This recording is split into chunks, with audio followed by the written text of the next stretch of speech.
An often overlooked area within the financial planning world is the topic of taxes and its effect on investments.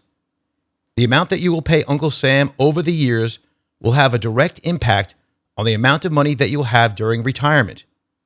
Many people don't want to think about this topic due to its overwhelming complexity, and it's no wonder.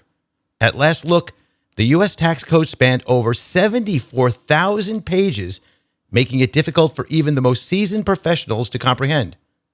With that being said, as we go through this basic training series on taxes, we can't stress enough the importance of consulting with a qualified tax or financial professional before making short or even long-term changes to your tax or financial strategy.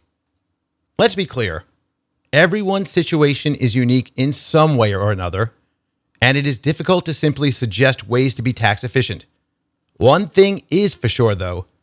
If your financial professional is not taking some basic tax strategies into consideration or discussing this important topic with you, perhaps it may be time to seek out new advice. This is because the amount you pay in tax, or said another way, the amount you save by implementing tax-efficient strategies can dramatically change your investment returns, helping you to get much closer to achieving your financial goals. If there's one thing that is essential when it comes to tax planning, it is that organization is key. How prepared are you to prepare your 1040? The earlier you compile and organize the relevant paperwork, the easier things may be for you or the tax preparer working for you. Here are some tips to help getting you ready. As a first step, look at your previous year's tax return. Unless your job, living situation, or financial situation has changed notably since the last time you filed your taxes, chances are that you will need the same set of forms, schedules, and receipts this year as you did last year. How much documentation is needed? If you don't freelance or own a business, your list may be short.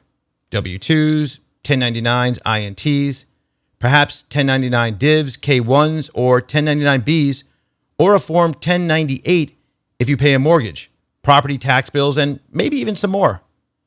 Independent contractors may need their 1099 miscellaneous, and the self-employed need to compile every bit of documentation related to business expenses, such as store and restaurant receipts, mileage records, utility bills, and so on. In totaling receipts, don't forget about charitable donations. The IRS wants all of them to be documented. A taxpayer who donates $250 or more to a qualified charity needs even more detailed documentation, which includes a written acknowledgement of such a donation with specifics on the date of donation, amount, if any goods or services were received for the donation. Collect receipts for any expense for which your employer doesn't reimburse you, and any medical bills that came your way last year. These may be able to be itemized if they exceed 7.5% of your adjusted gross income. While we're on this subject, some other questions are worth examining. For example, how long should you keep your tax returns? The IRS statute of limitations for refunds is 3 years.